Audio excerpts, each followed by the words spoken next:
All right, guys, welcome back to the channel. Super excited to be doing videos like this. This is the stuff that I really love. Very passionate about long range shooting and rifles like this. And the reason I'm doing a video on this specific rifle is because there is really not a lot of like in-depth extended content on the AXSR on YouTube. I bought this rifle last year, and before I bought it, I was obviously trying to consume all kinds of information and media that I could find. And on YouTube, there is very little like in-depth, like even reviews of this gun. There's maybe 5 videos, and I think 2 or 3 of them are at SHOT Show, just kind of talking with the guys at AI. There's like, I think Vickers Tactical is one, there's Mile High did one. And I mean, I'm not bagging on that content, but it's just a SHOT Show review. They go through kind of the main points of the rifle, but there's obviously no shooting. There's no like in-depth, covering of the features and why it's such an amazing rifle. So I'm going to attempt to make that video. I want this to be the video that I wanted before I bought this rifle, because those of you who know, this is a very expensive rifle. It's a massive investment for someone like me. Maybe not for some of you, but I'm very passionate about rifles like this, and I wanted one very badly, and I got it. But I digress. So let's just jump right into it. First, I want to thank the kind of sponsor of this video, and that is Mile High Shooting. I got the rifle from Mile High. Full disclosure, I bought it. They did give me a good discount on it. But they very generously sent out a 308 magazine, 308 bolt body, and a 6.5 Creedmoor barrel.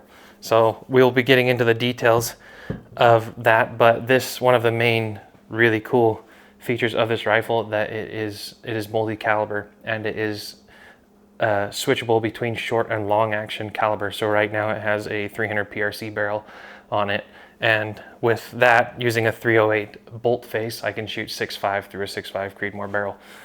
So guys, check out Mile High Shooting. Great people. They are basically the #1 shop in the US to get Accuracy International and a bunch of other really high-end rifles, high-end optics, and their staff is super knowledgeable. They will be able to answer any questions, and they will be able to get you exactly what you need for your high-end precision shooting needs.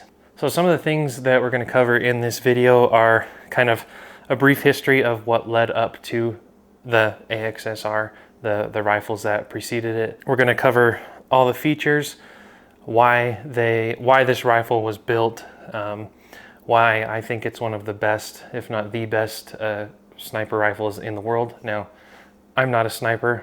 I was never in the military.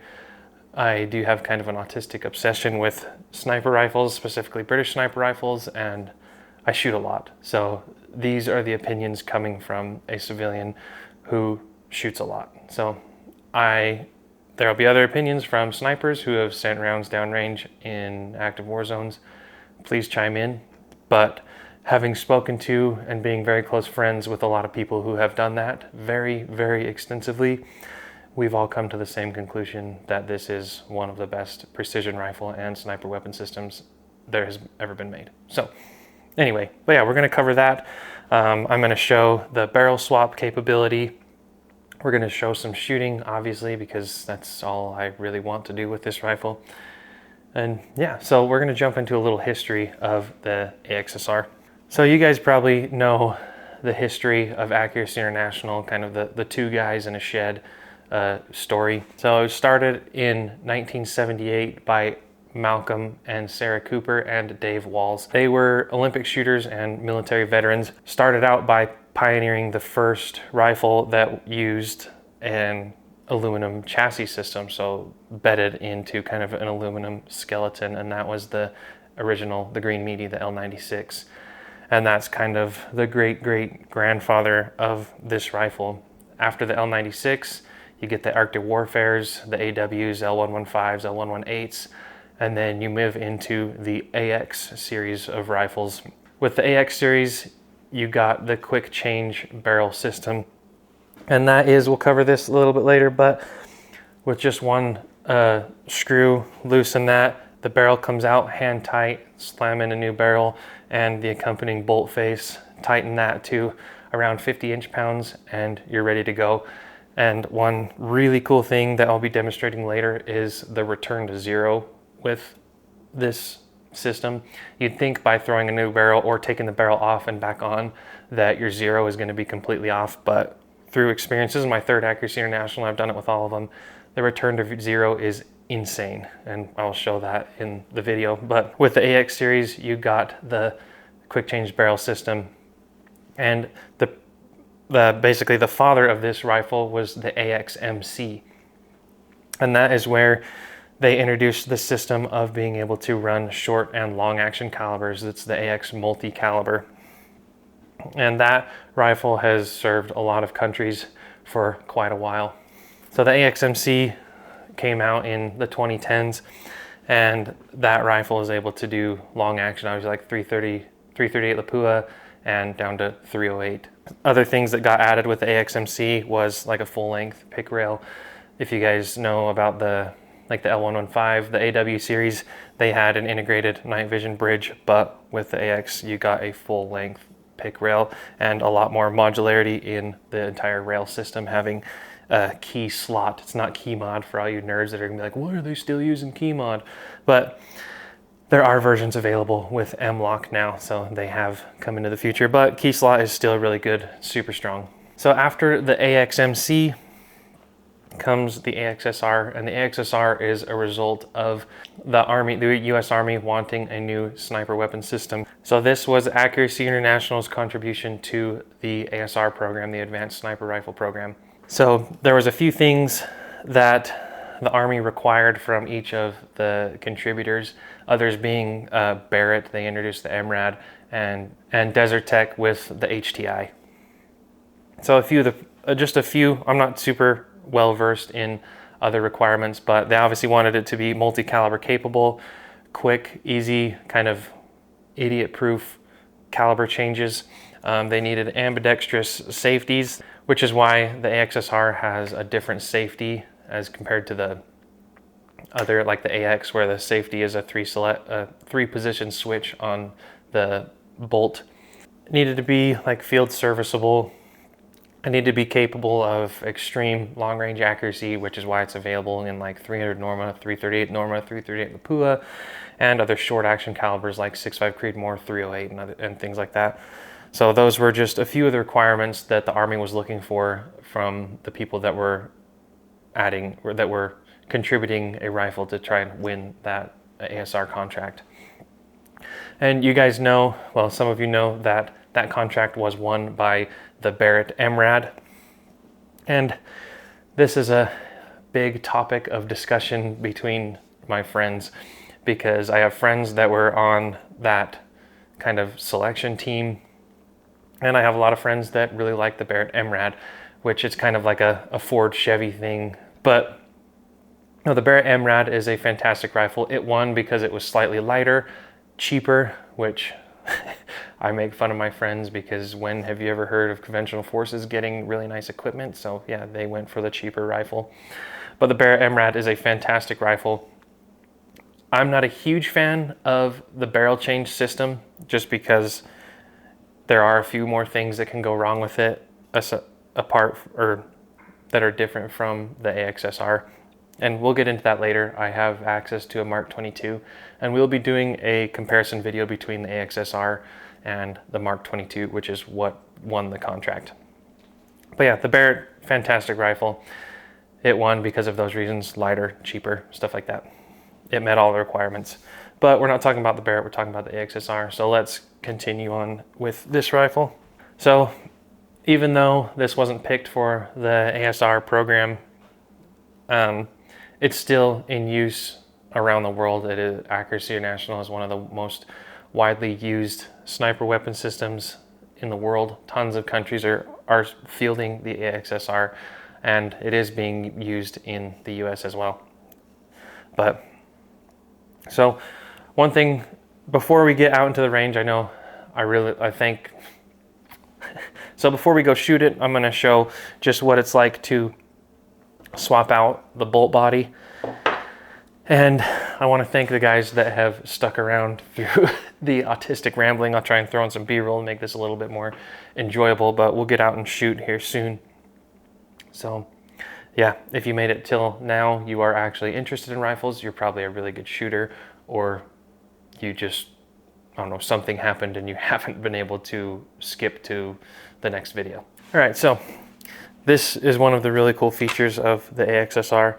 And there are a couple other platforms that have this similar capability, but you take the bolt out. Right now it's in 300 PRC, but all you do is push this up, twist all the way around, and you have your firing pin assembly as well as your trigger sear, and that is your bolt body. So this is the PRC bolt face. Then what we'll do, grab our 308 bolt body and our firing pin assembly. Oops. Gotta make sure that lines up. Push it down and it's ready. So super easy, toolless, and you can also remove the bolt toolless as well, or actually I think you need a punch.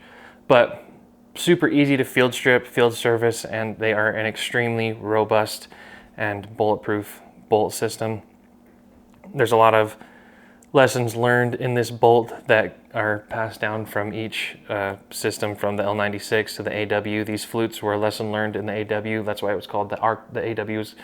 It's the Arctic Warfare. These flutes were meant so when you got a ton of ice in your bolt, when your bolt was closed, it wouldn't seize up. So that ice would just break and you'd still be able to run the action. But once you've changed the bolt, it goes in, trigger works just the same. If safety's on, still super smooth.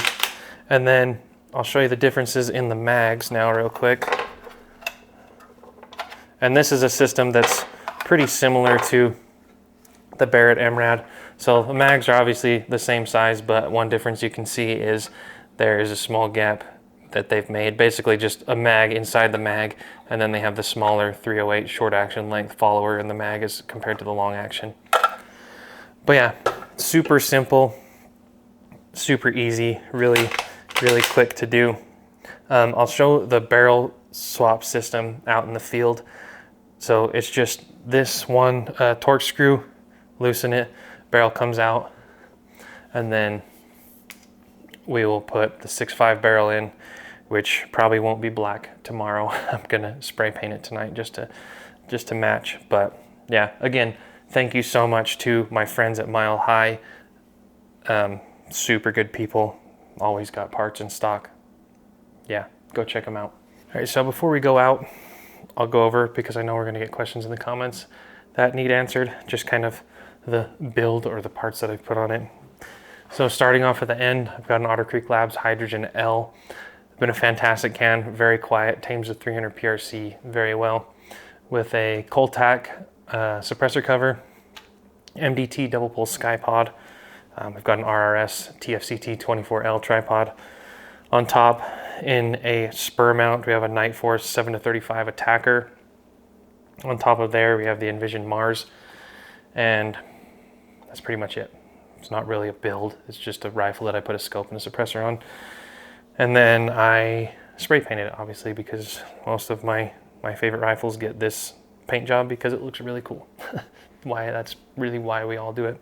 But it's also a pattern that I have kind of perfected over the years that works very well for the kind of central Utah sagebrushy mountain environment. It's very effective. Anyway, let's go out and shoot it. One thing else I want to mention before we really get into the video is my background. I don't have a background. My background is just growing up shooting, hunting, and getting into long-range shooting at a fairly young age.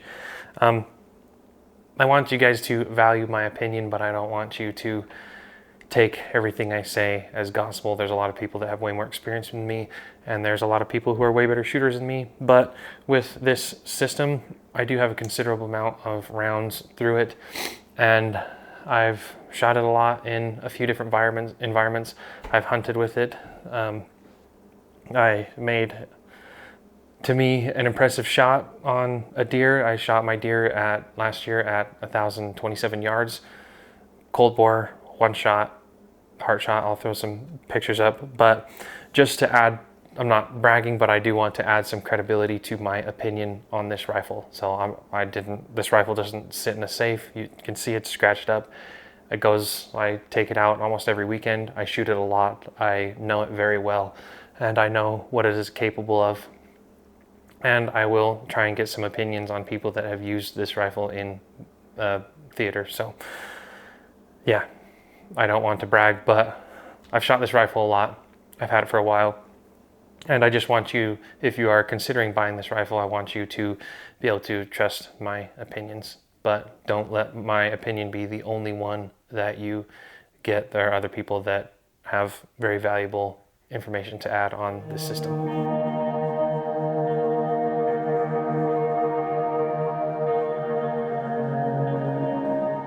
We're at the range now, and what I'm going to shoot the 300 PRC first and just confirm that everything's all zeroed, and then I'm going to swap barrels to the 6.5 and make a note of the shift, and then we're going to see how good the return to zero is switching between barrels.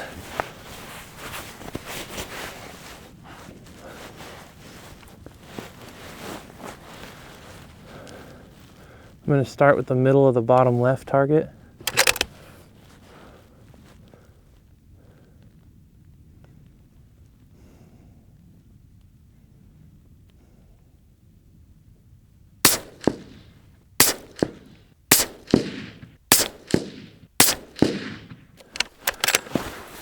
I think we're good there.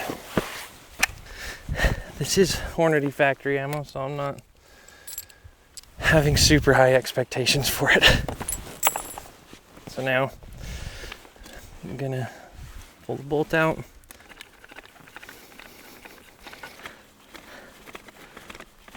So one thing that I'll do, and this is one thing that a lot of people have recommended with the AIs, you'll hit the shoulder, back it off a little bit, and then just like snap it.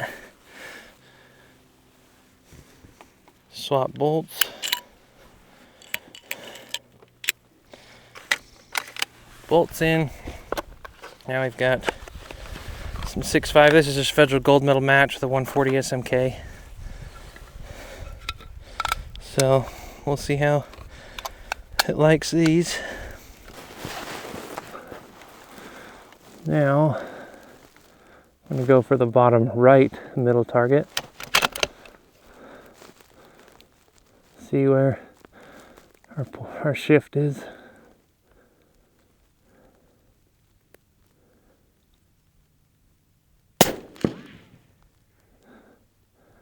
All right, so it's like 0.5 low, 4/10 left. See if it's consistent there.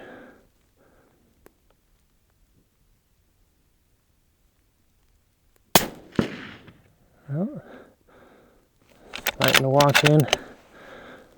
I'm going to attribute that to the barrel being brand new. There we go. Oh, that one creeped up.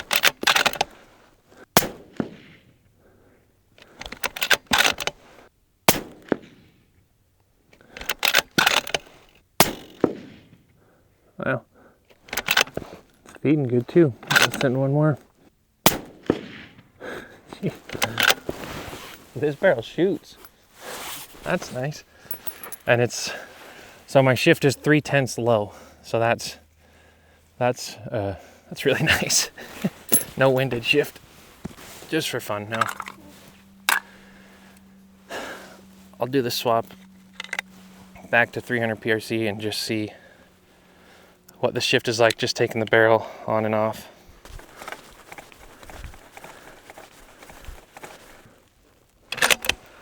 Now I'm going to go for the top left middle circle.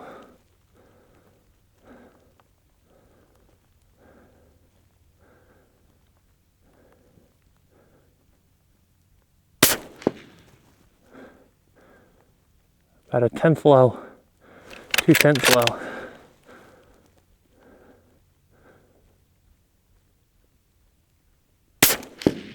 See? There you go. That's so cool. All right, well, that's the cool thing about AIs. The return to zero is insane swapping barrels.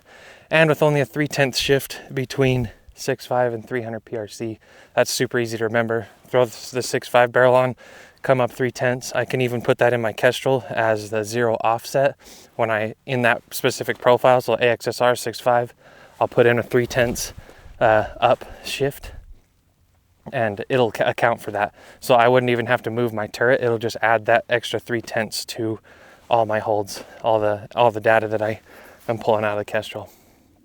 So let's go shoot far now.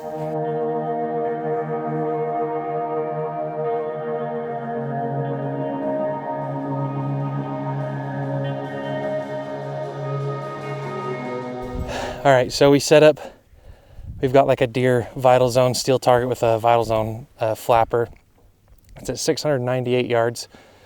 I put the 6.5 barrel back on because I don't have a ton of 300 PRC and I don't want to burn through the Magnum stuff. So we'll shoot a lot of 6.5 today. But we're going to try some positional real quick. Let's check what my dope is saying. 698, 5.19, so 5.2 plus 3, so we're going to go to 5.5.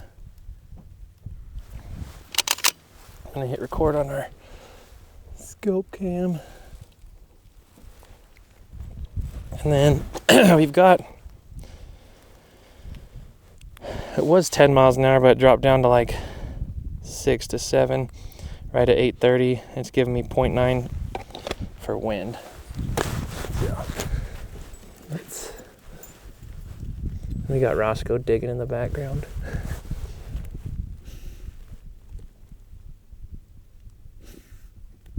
There we go. Okay.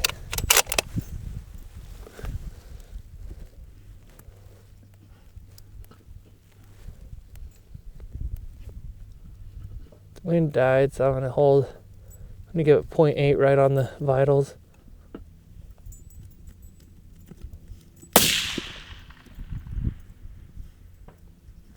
That was perfect. Dude, this new barrel is insane. So these are the first, that was probably the 21st shot I put through this barrel, and it is hammering. I just smoked the vitals first shot. Yeah. And that was rough dope. We haven't trued the velocity or shot out to distance yet, so that's money. Let's see if it was a fluke. Okay, wind picked up. It's kind of changed directions too. I'm gonna give it like 0.9 center on the vitals.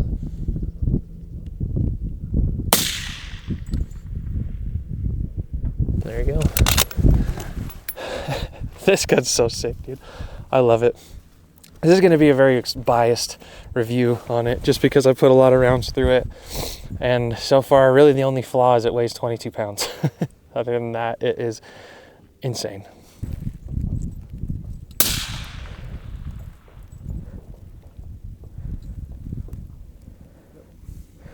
Is that it?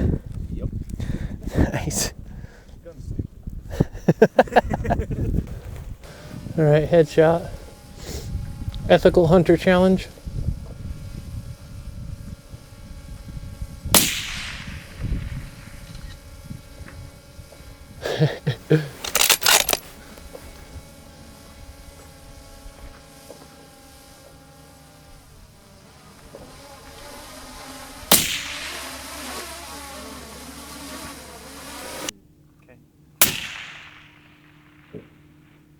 Oh, I smacked it. Nice. Heck yeah. Dude, that's a sweet gun. Dude, that wind right in my face. It's like I'm going 15 miles an hour on a motorcycle with no helmet. My tears just like, Okay, so we got back to the range. A few things that I want to just talk about at the end of this video are obviously pros and cons of the AXSR. Should you buy one? Shouldn't you buy one? Should you not buy one?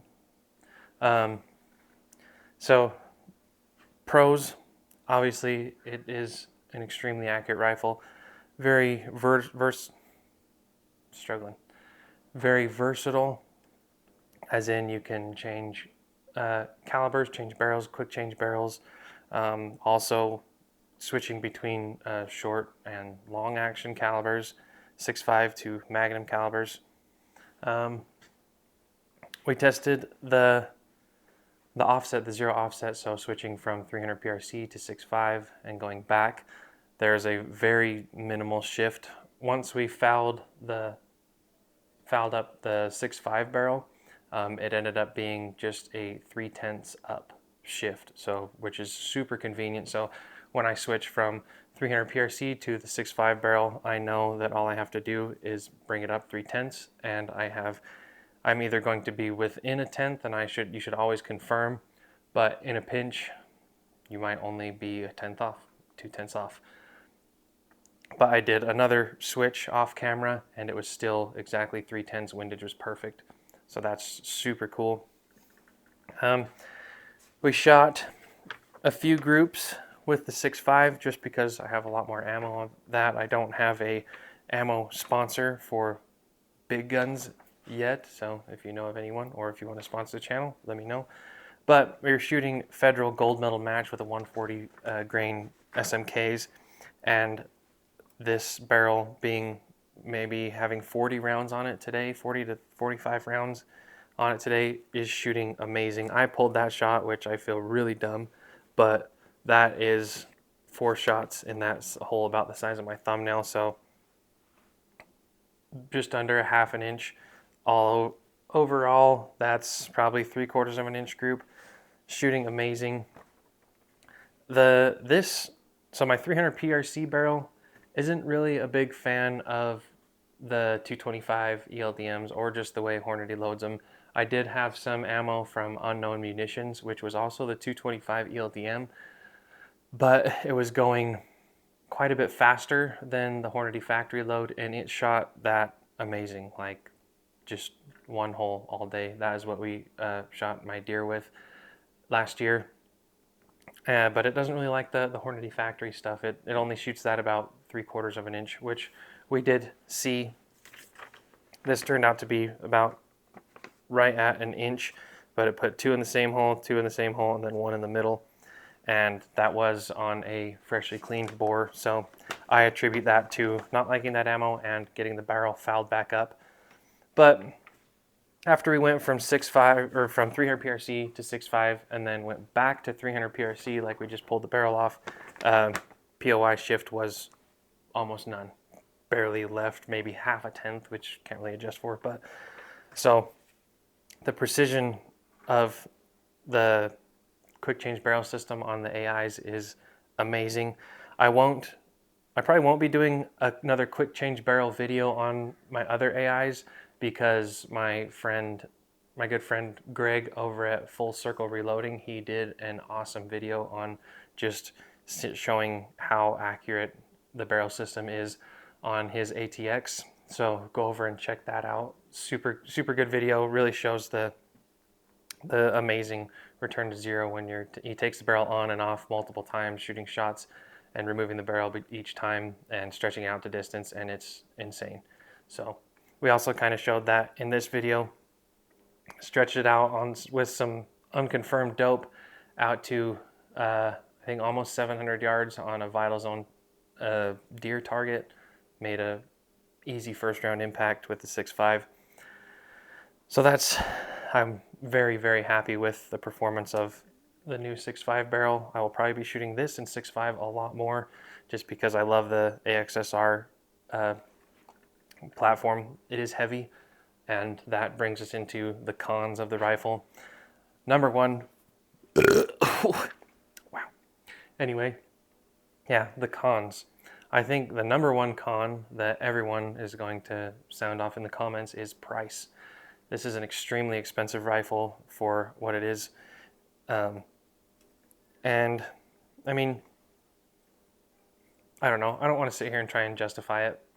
It is super expensive. And that said, it is not for everyone. You get easily one of the most amazing rifles in the world. Like, I spent the money on it and I am very, very happy with it. But that's also that this is what I do. This is like my main hobby. It's my main passion. I also do this stuff for work. And so I feel like I justified the cost. For me, I did sell off a bunch of stuff that I wasn't using. So maybe that's a solution for you guys if you want to get into just one rifle that will do it all and last forever and is absolutely bulletproof. Then yeah, sell off a bunch of the stuff that you're not using. That's what I did. I had a bunch of gear that I wasn't using and I covered the rifle fully. But second con is probably going to be the weight. As is right now, it's probably pushing 20 pounds. I think with the 300 PRC barrel, it's close to 21, 22 pounds because it's a 27-inch barrel, it's a 24. But yeah, it is very heavy. You're probably not going to be backpacking with this. And I mean, I did, I do, just because I'm stupid like that. I really like my AIs and I want to hunt with them and I want to be able to pack around with them. So it might not be the best idea to take this on a deep backcountry hunt, or just get stronger and do it. That's what I did. It wasn't a deep backcountry hunt, but I did prepare a lot.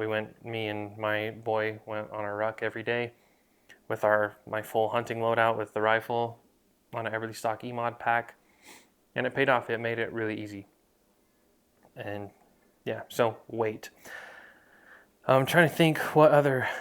There's really, when you get into systems like this, a rifle of this caliber, it's hard to come up with cons other than the cost because you're obviously paying a ton for it. But when you pay for a rifle of this price and caliber and reputation, you're going to get what you pay for. This rifle is amazing.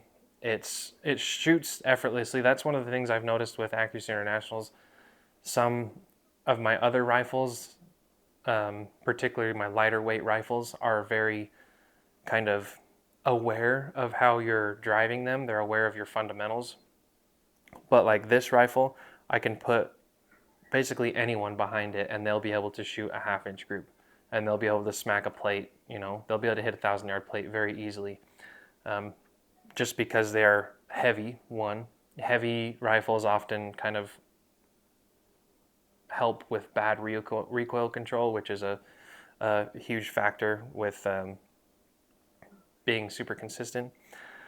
But yeah, with my other AI, we did a long range, just kind of fun day. I put like 20 people got to go and shoot my AI at 1,000 yards or my AT in 6.5 on a 12-inch plate, and I think like 90% of them hit it. There were decent conditions. I was giving them wind holds only like 5, like maybe 0.5 at the most, but a ton of people were hitting it that had never shot long range. So I think that's a big testament to how forgiving these rifles are. But yeah, some people might say that the key slot system is a con, and I will agree with them. I would much rather have an M-LOK rail, just because you're way more, you have a lot more accessibility to parts, and also the key slot parts are expensive. They're quite a bit more expensive than normal parts, which is definitely a con. But honestly, other than that, I don't think there's any other cons to the rifle. You could say it's a con that it was meant to be a sniper rifle, so it's not going to be the best backpacking rifle. It's not going to be the best hunting rifle for a number of reasons, but I'm not going to say those are cons because it's not what it was made for. You can absolutely use them for that, and that when I hunted with this rifle, I was not worried about missing because I had good data, I'd practiced a lot, and the rifle is very forgiving. So there's that. But yeah, do you need an AXSR to shoot long range? No, absolutely not. Lots of people, when they ask if they should get an AXSR. I usually tell them no, just because it's extreme. Number one, the price. I don't want people, unless you're a baller and you have that kind of scratch to throw at your first rifle when you just want to get into a new hobby.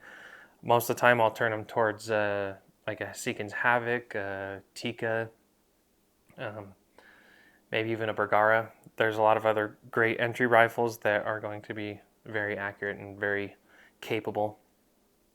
But with the dudes that are like, hey, I want one, like want the end all be all of precision rifles outside of a custom rifle, I would say this is it, just because of the versatility, the quick change barrel system, how robust it is. Like, these are bulletproof and they are known for being very, very combat tested. Accuracy International is probably one of the most, if not the most, used sniper rifle brand in the world. Sit up there with Seiko and Barrett. But yeah, I'm kind of rambling now. I love the rifle. It's it's always been kind of my grail rifle, but I'm not disappointed with it. I think it's worth every penny. Shoots amazing. And yeah, I really appreciate you guys watching the video. I would also greatly appreciate some critiques, constructive criticism in the comments on how the video was filmed, how it was laid out, how it flowed, everything. This is new to me. I do want to do more of it because I really enjoy it. I love helping people get into long range. I love helping people get into shooting.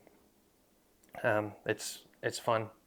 You should exercise your Second Amendment rights, not only because you can defend yourself with those rights, but I think it's fun. It's really fun being able to place a round at a specific point in space and time with extreme accuracy.